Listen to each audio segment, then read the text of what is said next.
have a new miracles and signs story to tell. And while it's still fresh because it happened recently, I really need to get it off my chest. And like my last one about the enemy not wanting me to go to church, this one is a little similar, but it's way more dramatic. And well, listen and see. Okay, as many of you probably know, I went to the United States recently, end of April. The reason why I went early, because I was going to go about once a year. Last year I went in the end of September and October, and I was going to do the same thing this year.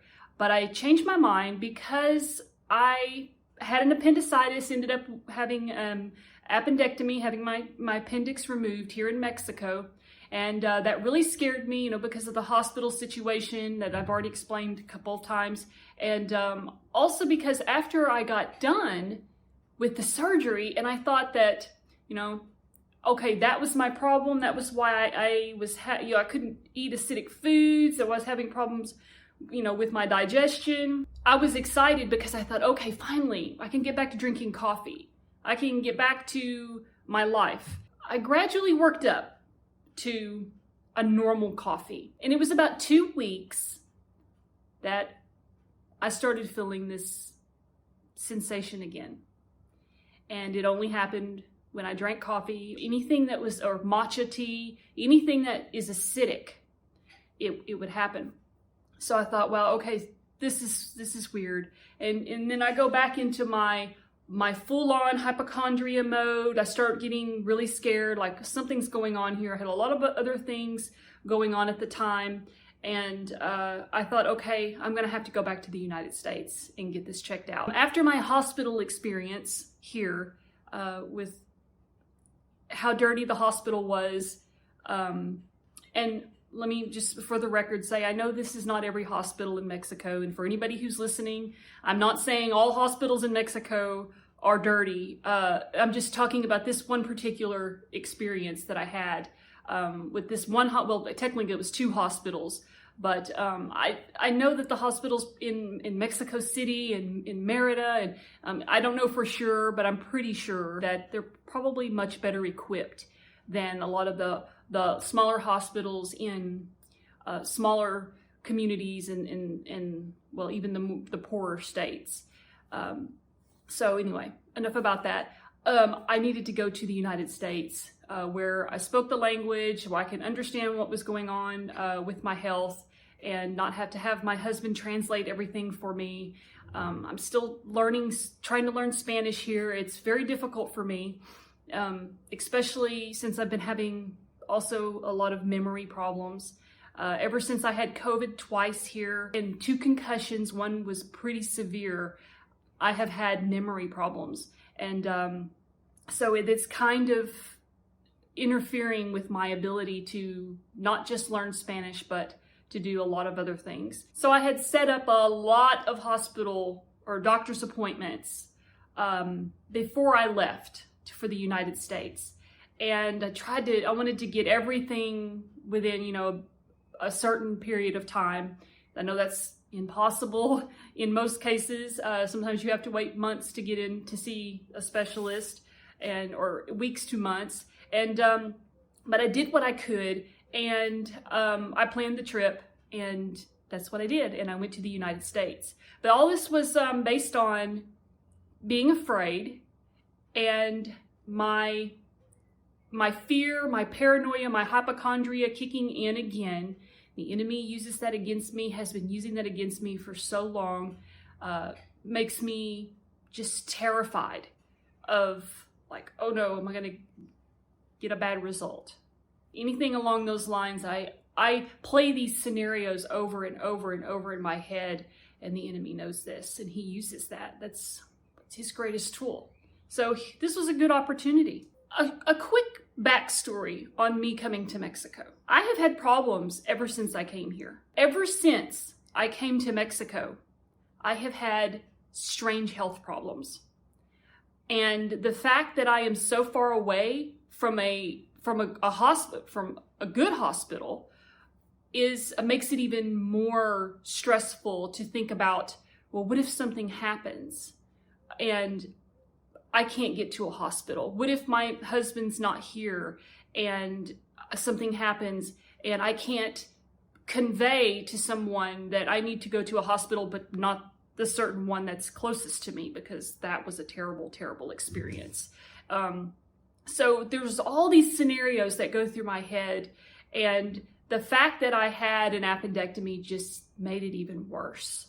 So I have had 2 concussions. Like I said, one was severe. I have had 2 bouts of COVID, all these digestive issues, just a plethora of problems that all started about 2 months after I got here. And I came here on December 10th, 2021. And here today is, I think it's June 1st, 2023. On top of that, the appendectomy. I had an appendectomy, just out of nowhere, appendicitis.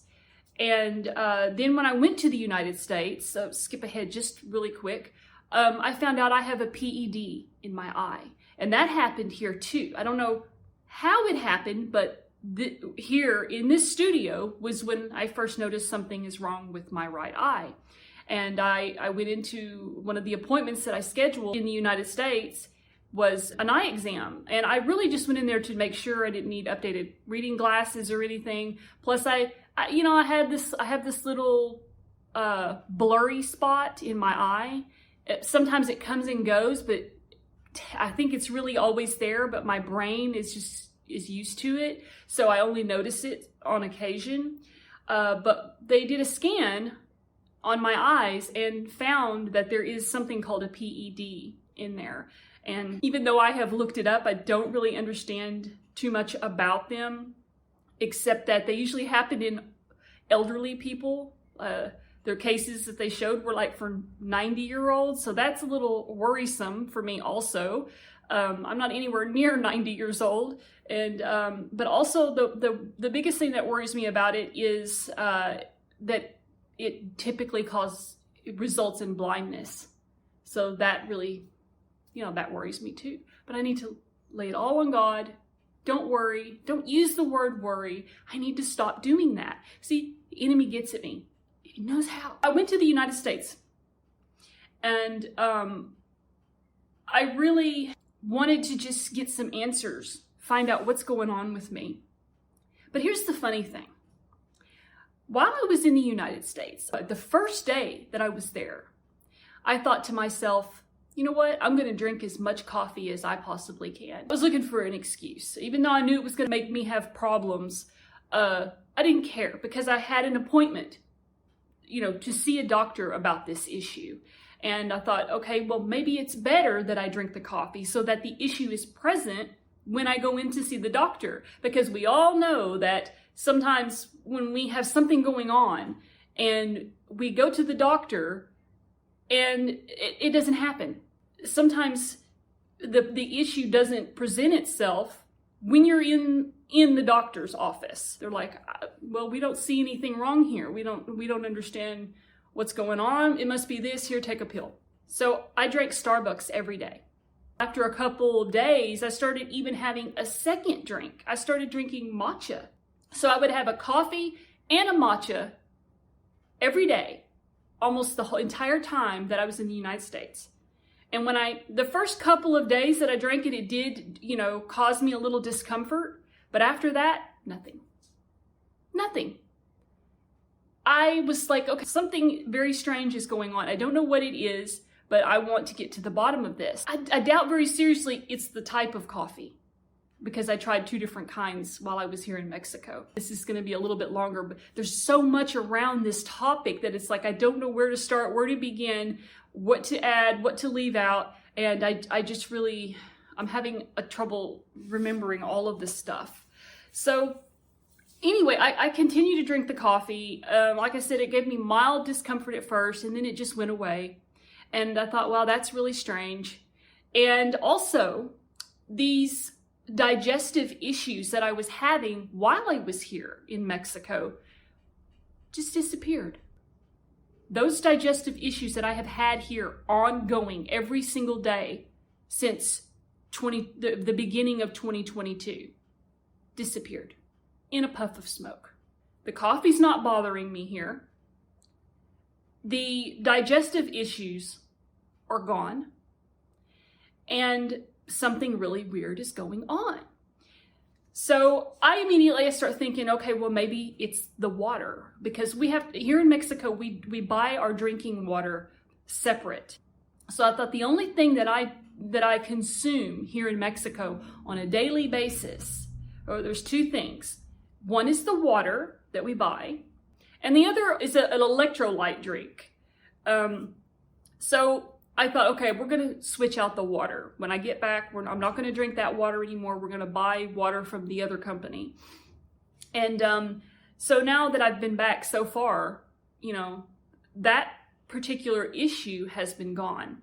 But let me go back to Arkansas. Since I've been back, I've kind of started to realize I don't think the enemy wanted me to come back here. He never wanted me to come to Mexico in the first place. Because let me tell you the dramatic stuff that happened. So I didn't want to be in the United States longer than I had to. I wanted to get back here, be with my husband. This is where I feel God wanted me to come, where God wanted him to come, us together to be.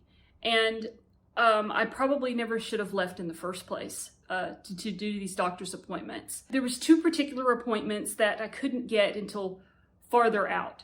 And I prayed, I said, if you want me to get these tests done here, then, please just show me a sign. But I want to get, back to my husband. I don't want to stay here, as longer than I have to.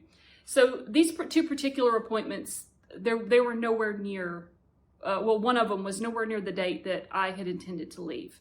And the other one was the day after I intended to leave. If I need to get these things done, I should just do them in Mexico. If I have to go to Mexico City or Merida or wherever, then that's what I'll do. And that's what I should have done to begin with, instead of going all the way to the United States, because I'm sure there are good hospitals here, and I can't just go and base my experience on one experience.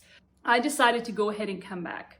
And the fact that my digestive problems had cleared themselves up magically while I was in the United States also helped me to make that decision.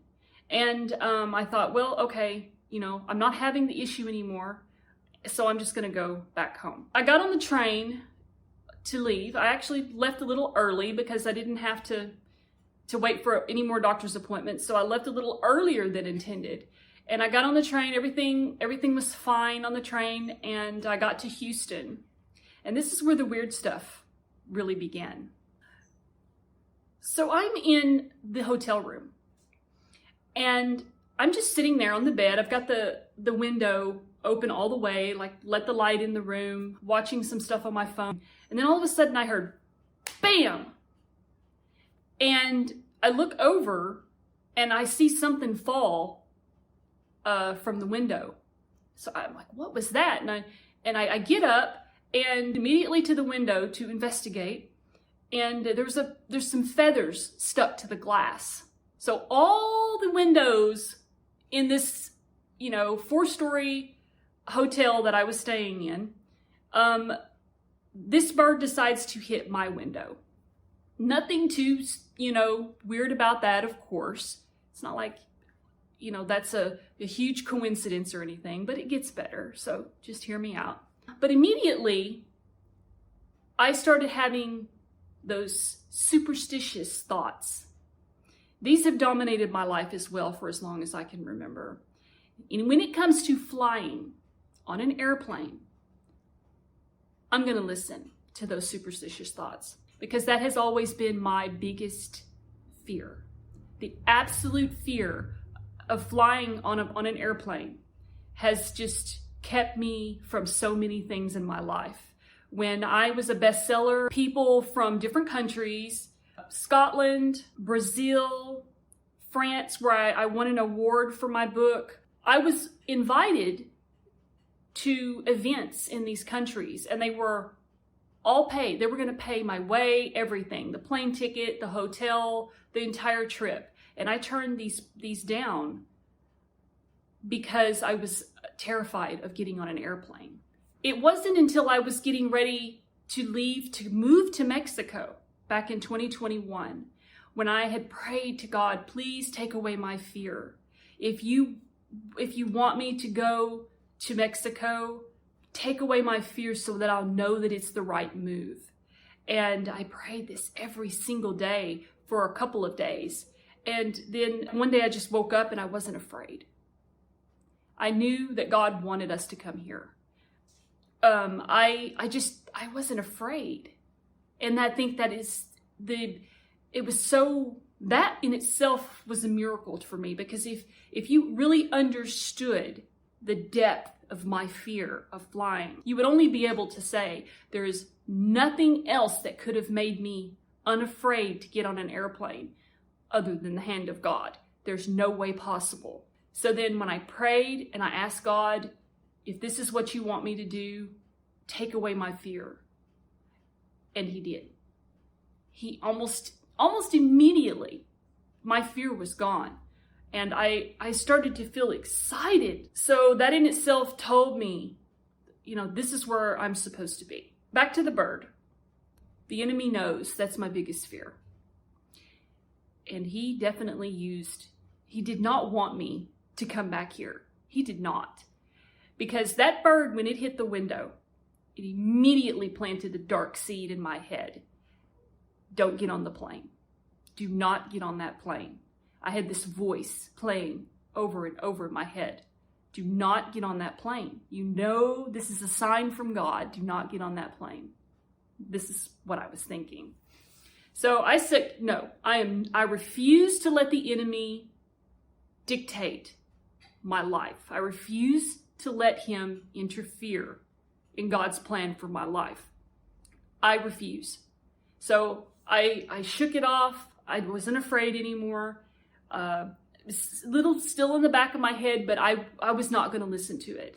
So a couple of hours later, I get a text message. Now, I don't fly often, as you probably know, that this particular time that I flew was only my 5th time in my entire life. And I got a text message from the airlines trying to get me to change my flight. It said that basically it will let me change my flight without any kind of fees, like, cancellation or whatever, any kind of change fees. Then it started playing in my head again. So first the bird hits the window, okay? And then I get, for those of you who might not get it, because I'm sure there's some people that don't, a bird hits the window. It's kind of symbol for a plane crashing.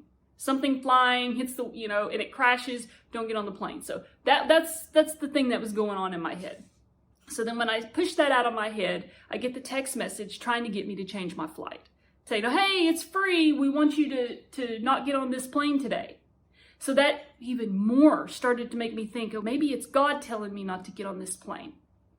And so I'm going back and forth in my mind, wondering, is it God or is it something else? And so I said, no, it's the enemy. The enemy is trying to get me to stay here. He does not want me to go back to Mexico. So once again, number 2, I refuse to let him manipulate me. I just refuse. So I go about my business, I order some food, and I'm sitting there, and I get a text message from my husband. He said something happened. And, nobody wants to get a text message like that. So immediately my heart sank a little bit. Like, oh, well, he's obviously alive because he's texting me. So, I was more suspicious than afraid. But I was like, okay, what's going on? So then he replies with the picture of a broken windshield. He says, a giant bird crashed into the windshield. And what he means by giant bird is he was on his way to Merida early that day to make sure that he was there at the airport, whenever I landed later that evening, because it's like a 4.5, 5 hour drive from here.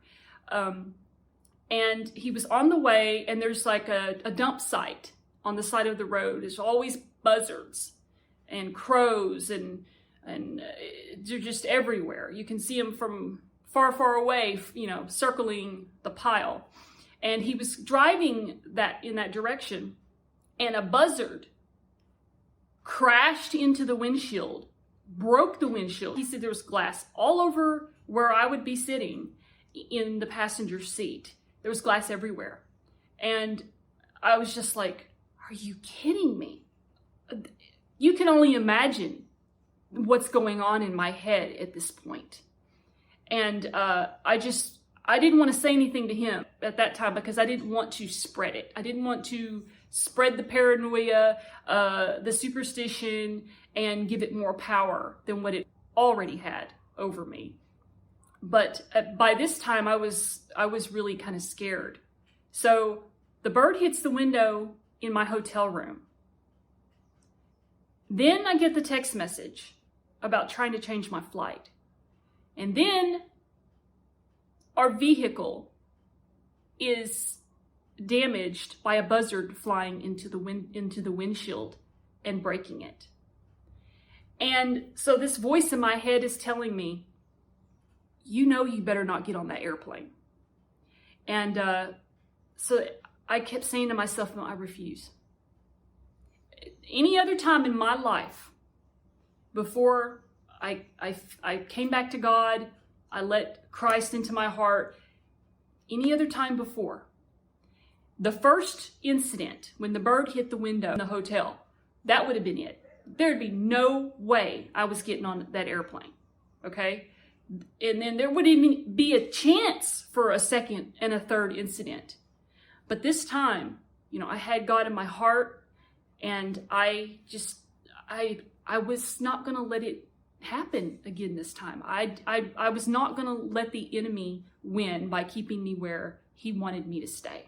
I just I calmed myself. I didn't say anything to my husband at the time. I was going to wait until I, flew across the ocean and landed and got in the car and told him the whole story. But I refused to let it stop me. I spent the rest of my day incident-free until I got to the airport. Now, while I'm waiting on my plane, I'm sitting there with everybody else, looking out the big windows, watching the planes come in and out, and our plane was late. Not anything unusual about that. Planes are delayed all the time for many reasons.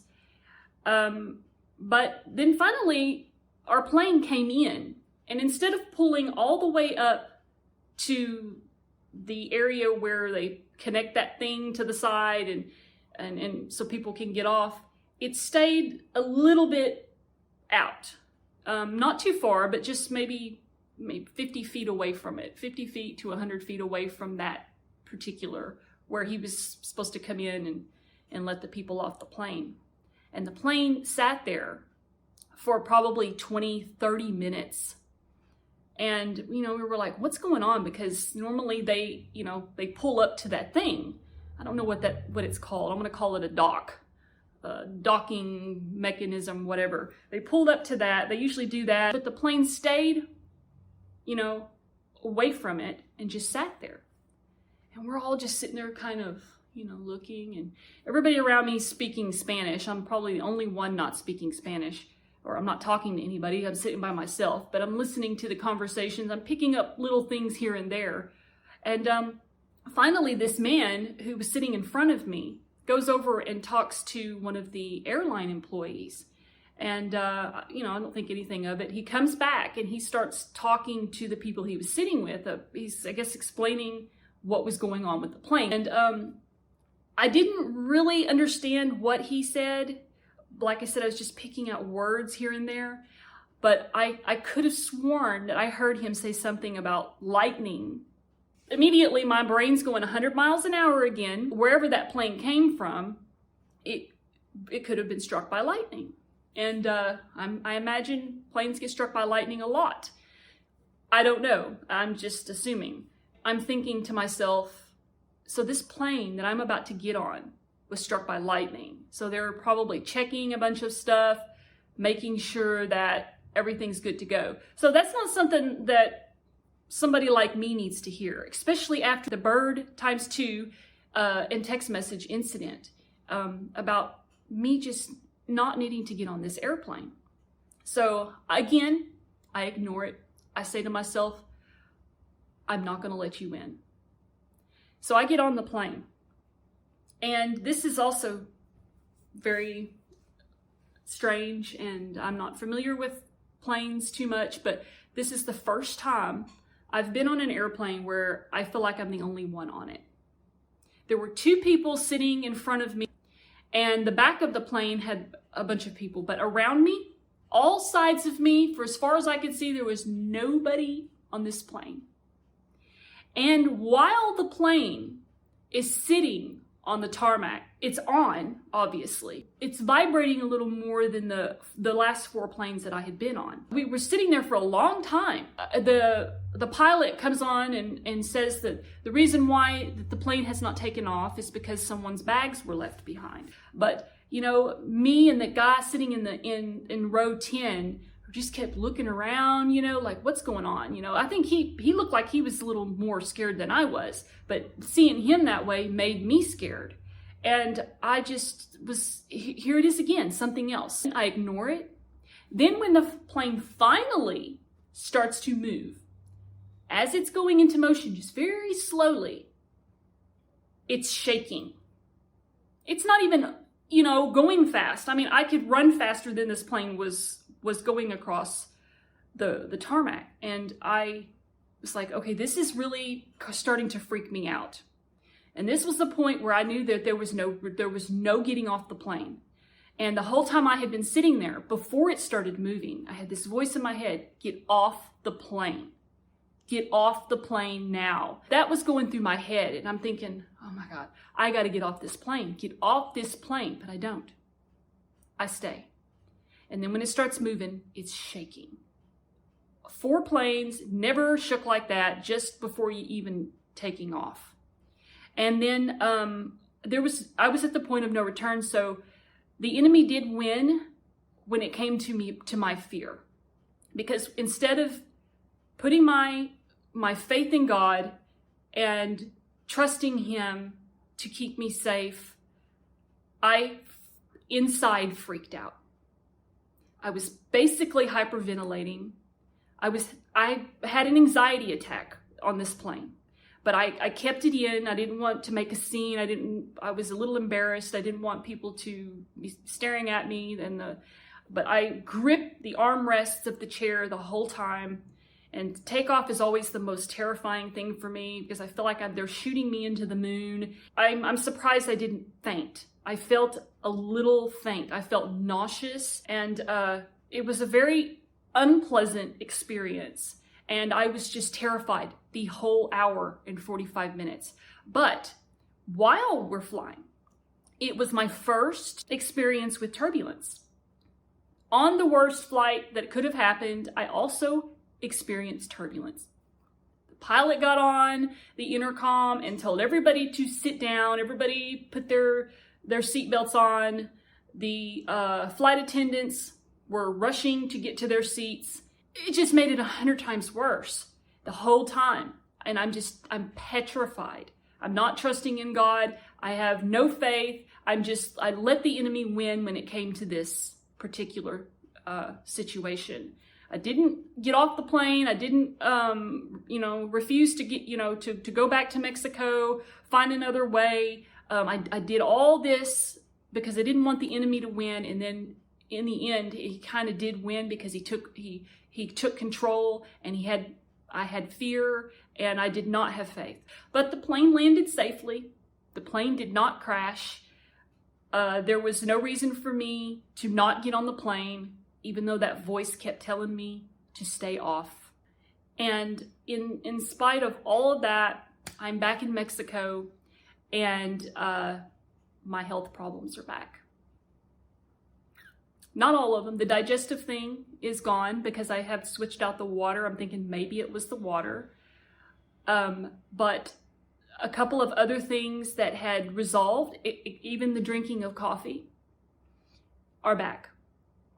And I feel like the enemy's just trying to make my life here as difficult and miserable as possible, with all the health stuff going on top of the electricity going out all the time and staying out for almost the entire day. And there's just so many things that I have trouble with here that I just feel like I'm just really fighting a battle. It's a spiritual battle. The enemy does not want me here. God wants me here. God wants me and my husband here for a purpose. And I think that I'm in that trial period right now. But can I do this? And I can. I can. Don't let the enemy win. Don't let the enemy win. Anytime you try to get closer to God, anytime you try to get closer to your purpose that God has, the plan that God has for your life, you would just get bombarded. And I know that may sound like, well, why would I want to get closer to God if I'm just going to get attacked from all sides and God's not going to do anything to help me? And my answer would be that the best thing you can do is what God wants you to do, because eternity is long. It's just a test. These things are tests. If God has a purpose, has a plan for your life, He put a dream in your heart, He's not going to let Satan destroy that dream. He's not going to let anything happen to you that he can't help you get out of. I've heard a lot of preachers or people say that God doesn't give you anything you can't handle, and that's not true. I don't believe that, because if we can handle everything, then what do we need God for? If God never gave us anything we couldn't handle, then we wouldn't need God. So these are just trials, they're tests, to test our faith, to see if we're ready for what He has in store for us. And the alternative is not even an option. I'm ready to do what God put me here to do. And all my life, I've let the enemy win. I've let him completely destroy the plans, the motivation, kill the inspiration, kill the passion, and completely sever my ties with God. Not completely, because God is always there, but as far as what I see and what I do in my life, He has always severed those ties. And I refuse to let that happen anymore. And I'm here, and I'm getting ready to do whatever it is He wants me to do. Please just know when the enemy is attacking you. And just, I just wanted to say this really quick before I close this video. If God was the one trying to get me not to get on the plane, if that was God's voice that I was hearing, I would have known it. And if you think about it, if God did not want me to get on that plane and come back here to be where I'm supposed to be, He wouldn't have let me. It's as simple as that. God's not going to make me fear something. The enemy does all of that work.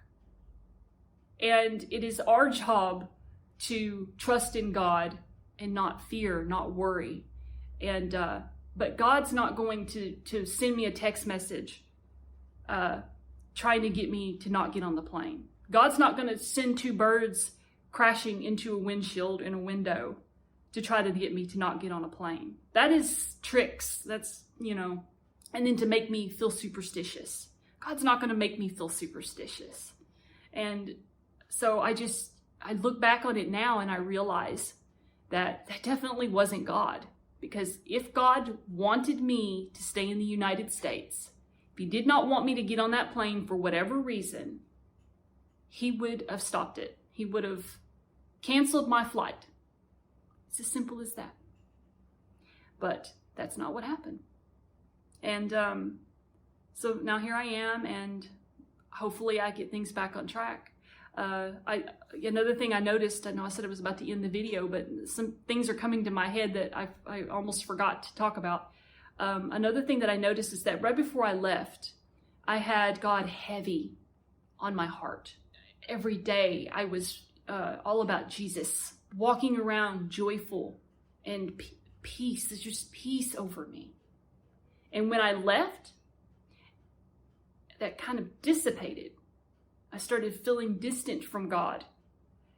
And then when I came back, and after all that stuff that I went through, I felt that something had changed. That now I have to get my motivation, my inspiration. I have to get all that back and get that feeling back of knowing that God is here with me. So it was all just a ploy, the enemy trying to get me to leave and not be where God wants me to be. So that's it. That's all I have. And I just needed to get that off my chest. So until next time.